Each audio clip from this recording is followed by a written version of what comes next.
नमस्ते दोस्तों। Marble flooring Jitendra Sharma में आपका स्वागत है।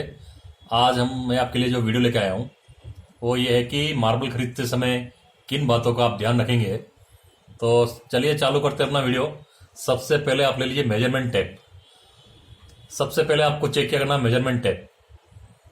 हो सके तो एक अपना खुद का मेजरमेंट टेप साथ में लेके जाए तो इजी रहेगा।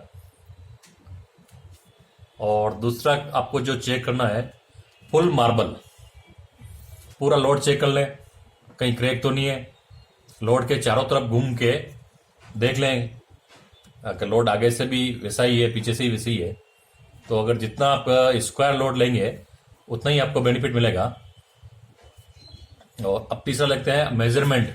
मेजरमेंट में कौन से तरीके से आपको अच्छा सस्ता मिलेगा मेजरमेंट। एक मेजरमेंट चलेगा आपको इंच में, फिट का हिसाब से चलेगा, और दूसरा चलेगा गन फिट।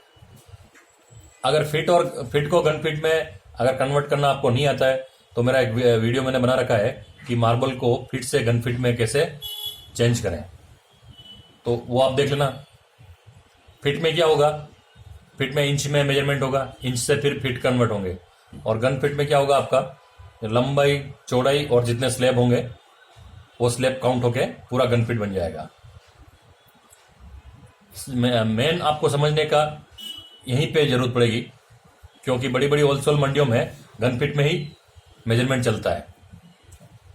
तो हो सके तो आप फिट में लेंगे तो आपको इसमें ज़्यादा बेनिफिट मिलेगा, क्योंकि गन फिट में अगर कुछ भी क्रैक्स आ गए पत्थर में तो वो लेस नहीं होगा फिर, क्योंकि गन फिट का एक स्लैब का मेजरमेंट होगा और पूरा लोड कैलकुलेट कर लेंगे।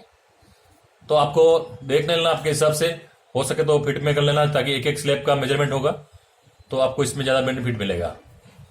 मार्बल को क्या करना, आपको दिन रहते ही परचेज करना है, और लोडिंग भी दिन में ही आपको ये सब काम करने हैं। अगर सर्दी का समय है तो आप 5 बजे से पहले पहले आप मार्बल का जो भी लोडिंग है वो करवा लें।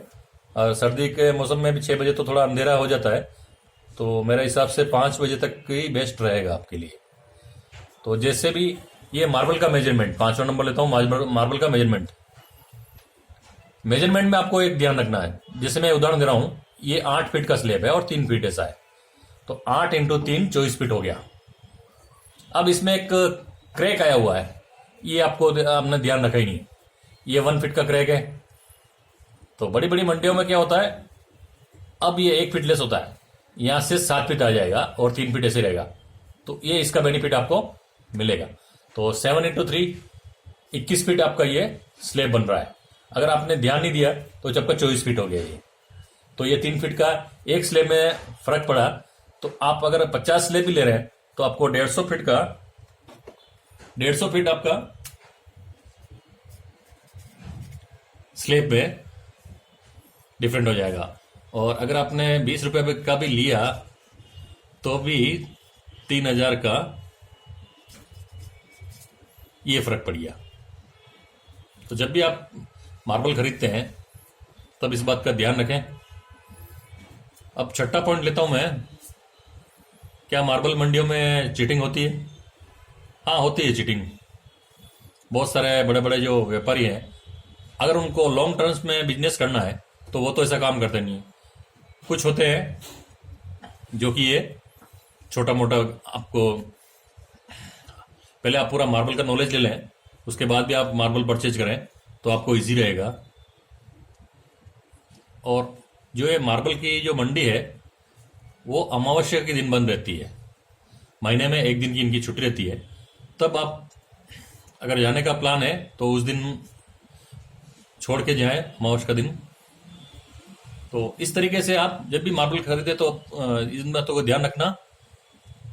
तो धन्यवाद दोस्तों, अगर वीडियो अच्छा लगा हो तो लाइक और सब्सक्राइब जरूर करें।